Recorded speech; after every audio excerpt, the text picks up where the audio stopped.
নমস্কার ভক্তবৃন্দ, জয় শ্রীকৃষ্ণ, রাধে রাধে ভক্তরা।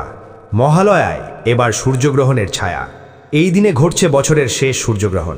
তাই কখন থেকে শুরু হবে এই সূর্যগ্রহণ এবং এই মহালয়ায় ও সূর্যগ্রহণের মহাদিনে কোন সবজি আপনারা ভুলেও খাবেন না, এই দিনে কোন ভুল আপনারা ভুলেও করবেন না, এবং এই মহালয়ায় ও মাতৃপক্ষের শুরুতে সকালে উঠে এই দিনে কি আপনারা বলবেন, এই দিনে কি দান করলে সকল দুঃখ দারিদ্রতা নাশ হয়, এমন অনেক কিছু বন্ধুরা আমরা আজকের এই ভিডিওতে জানব।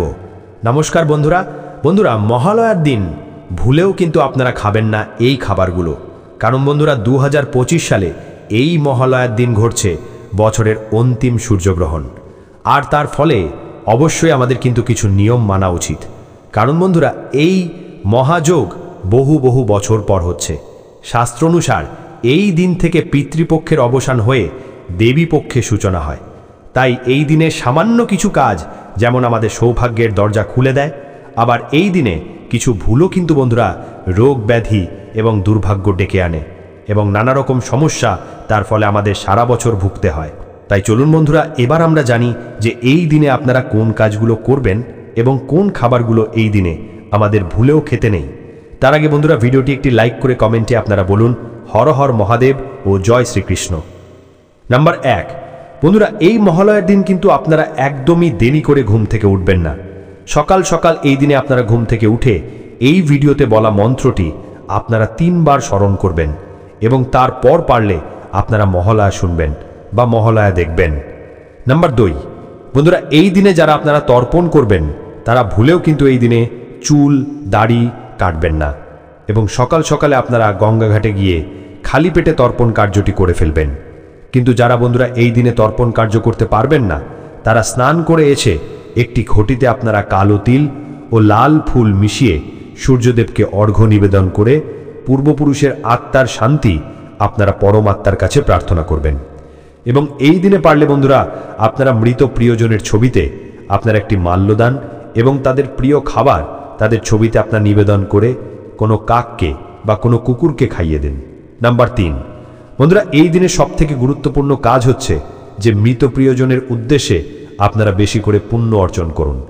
তাই আপনারা অবশ্যই এই দিনে দান ধ্যান করুন, দরিদ্র কোনো মানুষকে খাদ্য বস্ত্র দান করুন এবং পশু পাখির সেবা করুন, ব্রাহ্মণ বা বৈষ্ণব ভোজ করান, ভগবান বিষ্ণুর নাম করুন বা রাধাকৃষ্ণের নামের জপ করুন। এছাড়া রামায়ণ মহাভারত বা গীতা পাঠ করুন। এছাড়া এই দিনে বন্ধুরা কোনো রকম কিন্তু আপনারা অধার্মিকমূলক কাজ একদম করবেন না, যেমন কাম ক্রোধ লোভ মোহ অহংকার এবং হিংসা করা। কারণ বন্ধুরা এই দিনে আপনারা কোনো রকম দুঃখ দেবেন না, সৎভাবে এই দিনে আপনারা জীবনযাপন করবেন, তাহলে অবশ্যই কিন্তু বন্ধুরা আপনাদের জীবনে সৌভাগ্য আসবেই। তো চলুন বন্ধুরা এবার আমরা জানি যে এই দিনে আপনারা কোন খাবারগুলো ভুলেও খাবেন না। বন্ধুরা এবছর 2025 সালে এই মহালয়ায় এই অমাবস্যা তিথি শুরু হচ্ছে আগামী 20 সেপ্টেম্বর শনিবার শেষ হয়ে আগামী 21 সেপ্টেম্বর রাত 12টা 16 মিনিট থেকে 22 সেপ্টেম্বর রাত 1টা 23 মিনিট পর্যন্ত থাকছে এই অমাবস্যা তিথি। ফলে উদয়া তিথি অনুসার আগামী 21 সেপ্টেম্বর রবিবারই পালিত হবে 2025 সালের মহালয়া। এই দিনেই আপনারা স্নান দান তর্পণ শ্রাদ্ধ সম্পন্ন করবেন এবং 2025 সালে এই সূর্যগ্রহণ শুরু হচ্ছে আগামী 21 সেপ্টেম্বর রাত 11টা থেকে ভোর 3টা 24 মিনিট পর্যন্ত। তাই ভুলেও বন্ধুরা এই সূর্যগ্রহণের সময় এই খাবারগুলি মুখে তুলবেন না, নইলে বিভিন্ন ধরনের অশুভ শক্তির প্রভাবে নানা ধরনের শারীরিক সমস্যাও আপনি দেখতে পারেন। হ্যাঁ বন্ধুরা, আপনারা অনেকেই সূর্যগ্রহণ মানেন না, আপনাদের মতে হতে পারে এগুলো কুসংস্কার, কিন্তু বন্ধুরা ভুলবেন না যে আমাদের এই শরীর এই পৃথিবীরই অংশ। এই পৃথিবীর মতো আমাদের এই শরীর মাটি জল বায়ু অগ্নি ও আকাশ এই 5টি তত্ত্বের তৈরি। তাই আমরা যতদিন বেঁচে আছি এই চন্দ্র সূর্যের প্রভাব আমাদের ওপর কিন্তু পড়বে। বন্ধুরা আমরা সকলেই জানি যে এই চন্দ্র সূর্যের প্রভাবেই জোয়ার ভাটা হয়, আর যেহেতু আমাদের এই শরীর এই গ্রহেরই অংশ, তাই এর জন্য বন্ধুরা আমাদের শরীরে যে জলতত্ত্ব রয়েছে তাই গ্রহণের দিন তাতেও জোয়ার ভাটা আসে। আপনারা হয়তো অবাক হচ্ছেন, কিন্তু বন্ধুরা সায়েন্স এটাই বলছে যে আমাদের এই বাইরের এই শরীরকে খাদ্য শরীর বলা হয়। তাই আমরা যে খাবার খাই তার প্রভাব প্রথমে আমাদের এই খাদ্য শরীরে পড়ে এবং তারপরে মনোময় শরীরে পড়ে এবং ধীরে ধীরে তা আমাদের শরীরে রোগ উৎপন্ন করে। যেমন রাতের বেলা আপনারা সেই দিন সহবাসে লিপ্ত হবেন না, উলঙ্গ হয়ে রাতে সেই দিন একদমই শোবেন না। এছাড়া মহিলারা সেই রাতে খোলা চুলে বাইরে যাবেন না। বন্ধুরা, জ্যোতিষশাস্ত্র অনুসার এই রাতে বিভিন্ন নেগেটিভ শক্তির প্রভাব খুবই শক্তিশালী হয়। তাই যাতে আপনাদের ওপর নেগেটিভ শক্তির প্রভাব একটুও না পড়ে, তাই কার্যগুলো বন্ধুরা আপনারা সেই রাতে বর্জন করুন। তো চলুন বন্ধুরা, এবার আমরা জেনে নিই যে আপনারা কোন খাবারগুলো সেই রাতে খাবেন না। নাম্বার 1, দই। কারণ দইয়ের ওপর গ্রহণের প্রভাব সর্বাধিক হবে, আর যা খেলে আপনাদের শরীরে নানা রকম রোগের সঞ্চার হতে পারে, কারণ গ্রহণ চলাকালীন সেই দই আপনার শরীরের মধ্যেই থাকবে। নাম্বার 2, পোড়া খাবার। বন্ধুরা, পোড়া খাবার খেয়ে সেই দিন রাতে শোবেন না, পারলে 10টার মধ্যে আপনারা ডিনার কমপ্লিট করুন। নাম্বার 3, আমিষ জাতীয় খাবার।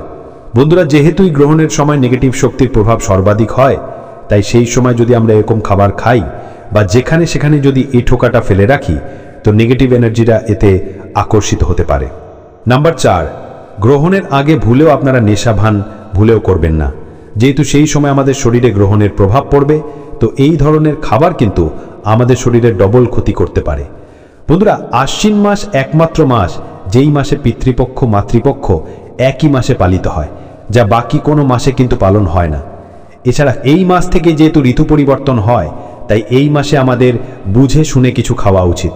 যেমন এই মাসে শাস্ত্র বলছে যে দুধ খাওয়া উচিত নয়, তবে দুধের তৈরি মিষ্টি বা যে কোনো সন্দেশ আপনারা কিন্তু খেতে পারেন।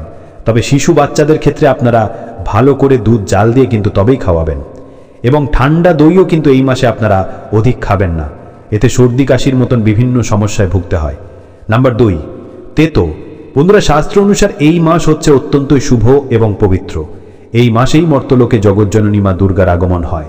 এছাড়া এই মাসেই ভগবান শ্রীরাম বিজয় দশমীতে রাবণের বধ করেছিলেন। এবং এই সময় যেহেতু পিতৃপক্ষ চলছে, তাই মানা হয় এই সময় আমাদের বেশি মাত্রায় তেতো খেতে নেই। এতে সম্পর্কের মধ্যে এবং জীবনে তিক্ততা বৃদ্ধি পায়। যেমন উচ্ছে, করলা, নিম পাতা এই মাসে কিন্তু আপনারা অধিক খাবেন না। নাম্বার 3, থোর বা কলা গাছের কাণ্ড। বন্ধুরা, পবিত্র মাসে মা দুর্গার সাথে কলা গাছেরও পুজো হয়ে থাকে, তাই শাস্ত্র অনুসার এই মাসে কিন্তু আপনারা থোর খাবেন না। এছাড়া এই মাসে অধিক মাত্রায় আপনারা পেঁয়াজ, রসুন, আমিষ, মূল, মদ্যপান এগুলো একদম করবেন না। এবং এই মাসে সামান্য হলেও আপনারা গুড় কিন্তু অবশ্যই খাবেন।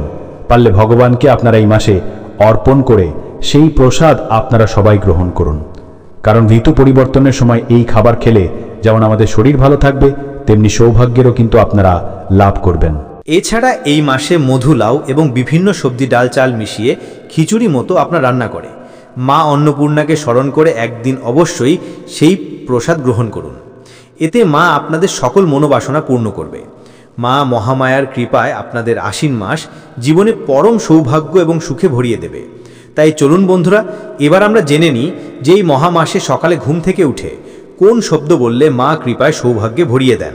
বন্ধু, আশ্বিন মাসে সকালে ঘুম থেকে উঠেই বাসি বিছানায় বসে আপনারা এই 3টি শব্দ কিন্তু অবশ্যই বলুন। কারণ বন্ধুরা, এই আশ্বিন মাস হচ্ছে মা দুর্গার মাস, যিনি ধরাধামের, যিনি প্রকৃতির সমস্ত জগতের দুর্গতি নাশিনী। এই মাসে বন্ধুরা সকালে ঘুম থেকে উঠেই 3টি শব্দ যারা বলে, মা তাদের জীবন থেকে সকল দুর্ভাগ্য দরিদ্রতা হরণ করে নেন। এবং পুজোর মধ্যেই কিন্তু বন্ধুরা আপনারা আপনাদের মনের মতন কোনো ভালো খবর পাবেনই পাবেন। তাই যাতে বন্ধু পুজো আপনাদের পরিবারে, আপনাদের জীবনে পরম সুখ, শান্তি এবং সৌভাগ্য রূপে আসে, মায়ের কৃপায় আপনাদের মনোবাসনাও এই পুজোর মধ্যেই পূর্ণ হয়ে যায়। তাই অবশ্যই কিন্তু বন্ধুরা আপনারা এই পবিত্র মাসে এবং এই পুজোই কিন্তু সকালে ঘুম থেকে উঠেই বাসি বিছানায় বসে এই 3টি শব্দ বলতে একদম ভুলবেন না। এতে বন্ধুরা আপনাদের এই আশ্বিন মাস এবং এই পুজো দারুণ কাটবে। এই ছোট্ট একটি মন্ত্র যদি আপনি পাঠ করতে পারেন, তো সুখ, সমৃদ্ধি, অর্থ আপনার জীবনে বহুগুণ বেড়ে যাবে। যাদের জীবনে কোনো রকম উন্নতি হয় না, যাতেই হাত দেন তাতেই কোনো রকম বাধা চলে আসে, তারা অবশ্যই পুজোতে এই প্রক্রিয়াটি করুন। হ্যাঁ বন্ধুরা, জীবন থেকে যদি দুঃখ, কষ্ট, দারিদ্রতা দূর করতে চান, তো ষষ্ঠী, সপ্তমী, অষ্টমী, নবমী ও দশমী এই প্রক্রিয়াটি করুন। এর জন্য আপনাকে ভক্তি সহকারে বাসি বিছানায় বসেই সকালে এই মন্ত্রটি জাপ করতে হবে। এর সুফল আপনি কিছুদিনের মধ্যেই দেখতে পাবেন। বন্ধুরা, এই মন্ত্রটা ছোট হলেও এর গুণাগুণ শক্তি কিন্তু প্রচণ্ড। বন্ধুরা, যখন কোনো মন্ত্র পাঠ করা হয় তখন এর প্রভাব সমস্ত ব্রহ্মাণ্ডে পড়ে। তাই যদি আপনি মন্ত্র ভক্তি সহকারে পাঠ করেন, তো সমস্ত ব্রহ্মাণ্ডে ঊর্জা শক্তি আপনাকে সাহায্য করবে। আর তখনই আপনার শরীরে একটি শিহরণ হবে, আপনার সারা শরীর কম্পিত হতে শুরু করবে। এতে কিন্তু ভয় পাবার কিছু নেই। এর মানে আপনার শরীরে পজিটিভ ঊর্জা প্রবেশ করছে। যার ঈশ্বরের প্রতি অগাধ বিশ্বাস থাকবে তো তার কাজ তাড়াতাড়ি হবে। শুধু এতটাই না, এই মন্ত্র এতটাই শক্তিশালী যে আপনার জীবনে আসা সকল বিপদ থেকে এই মন্ত্র আপনাকে রক্ষা করবে। তো চলুন বন্ধুরা, এবার আমরা জেনে নিই সেই কি মন্ত্র। তো আমাদের চ্যানেলে পরম সত্য আপনাদের স্বাগত। তার আগে বন্ধুরা, ভিডিওটি একটি লাইক করে কমেন্টে হর হর মহাদেব ও জয় শ্রীকৃষ্ণ অবশ্যই লিখুন। বন্ধুরা, ভগবান শ্রীকৃষ্ণ বলেন যে মানুষ জীবনে পাপ পুণ্য উভয়ই করে, কিন্তু কিছু মানুষ জীবনে পুণ্য করার আগে পাপকেই বেছে নেয়, যার ফলে বন্ধুরা তার এই জন্ম এবং পরের জন্মের ভাগ্য নির্ধারণ হয়। তাই মানুষদের বন্ধুরা যে কোনো কাজ করার আগে তার পরিণাম কি হবে তা ভাবা উচিত। মানুষ জীবনে অনেক পুজো অর্চনা করে, কিন্তু তার দ্বারা বন্ধুরা এমন কিছু ভুল হয়ে যায় যা তার সমস্ত পুণ্যকেই ঢেকে দেয়। তাই বন্ধুরা, ভগবান শ্রীকৃষ্ণের অনুসারে মানুষের সবথেকে বড় পাপ হচ্ছে নাম্বার 1।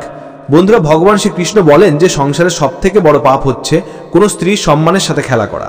কারণ বন্ধুরা, মানুষই সংসারে একজন স্ত্রীর গর্ভ থেকেই জন্ম নেয়। তাই বিনা কারণে বন্ধুরা কখনো কোনো স্ত্রীর সাথে কখনো কোনো খারাপ ব্যবহার করতে নেই। তাই যে মনুষ্য স্ত্রীর সম্মানের সাথে খেলা করে, তার সাথে বাজে কর্ম করে, তাকেই পাপ বন্ধুরা জন্ম জন্ম ধরে ভোগ করতে হয়। মহাভারতে কৌরবদের বিনাশ হয়েছিল নারীর অসম্মানের জন্য। রাবণ এত জ্ঞানী হওয়া সত্ত্বেও তার বিনাশ হয়েছিল নারীর অসম্মানের জন্য। তাই বন্ধুরা, ভুলেও কখনো আমাদের এই কাজ কখনো করতে নেই। নম্বর 2, বন্ধুরা যে স্ত্রী বা পুরুষেরা নিজের জীবন সঙ্গীকে ঠকিয়ে অন্য কারোর সাথে সম্বন্ধ রাখে, কাউকে মিথ্যা বদনায় ফাঁসায়, স্বামী বা স্ত্রীর গায়ে হাত তোলে, পয়সা কম থাকার জন্য যে স্বামীকে সম্মান করে না, যে স্বামী স্ত্রী বা কন্যা সন্তানের দায়িত্ব পালন করে না, যে মাতা পিতারা গর্ভে কন্যা সন্তানদের হত্যা করে ফেলে, বন্ধুরা এটি হচ্ছে মহাপাপের মধ্যে একটি। নাম্বার 3, ঈশ্বরের অস্তিত্বকে অস্বীকার করা। বন্ধুরা, অনেকেই দুটো বই পড়ে মনে করে যে আমি সব জানি, কিন্তু বন্ধুরা মানুষ এখনো নিজেকেই জানে না। তো যিনি অনন্ত ব্রহ্মাণ্ড বানিয়েছেন তাকে কিভাবে মানুষ জানবে? শুধু আমরা মূর্খতার জন্য ঈশ্বরের অস্তিত্বকে চ্যালেঞ্জ করি। নম্বর 4, বিনা কারণে কাউকে হত্যা করা। বন্ধুরা, সে পশু পাখি হোক বা মানুষই হোক, ঈশ্বর সবাইকেই সৃষ্টি করেছেন তার বাঁচার জন্য। তাই আমাদের কারো অধিকার নেই যে ঈশ্বরের বানানো সৃষ্টিতে কাউকে মেরে ফেলা। নম্বর 5, ঘুষ নেওয়া, আত্মহত্যা করা, দেহ ব্যবসা করা, মিথ্যা সাক্ষী দেওয়া, অন্যায়ের প্রতিবাদ না করা, মাতা পিতা গুরুজনদের অপমান করা। বন্ধুরা, হয়তো ঈশ্বর আমাদের সব পাপই ক্ষমা করে দেবেন, কিন্তু যে মা বাবার মনে দুঃখ দেয়, স্ত্রীদের অপমান করে এবং কোনো গরিব দুঃখী চোখের জলের কারণ হয়ে দাঁড়ায়, তো বন্ধুরা কখনো কিন্তু এমন পাপের ক্ষমা ঈশ্বর আমাদের করবেন না। যদি এই কথাগুলো আপনার ভালো লেগে থাকে তবে একটি সুন্দর কমেন্ট করুন। জয় শ্রী হরি, রাধে রাধে।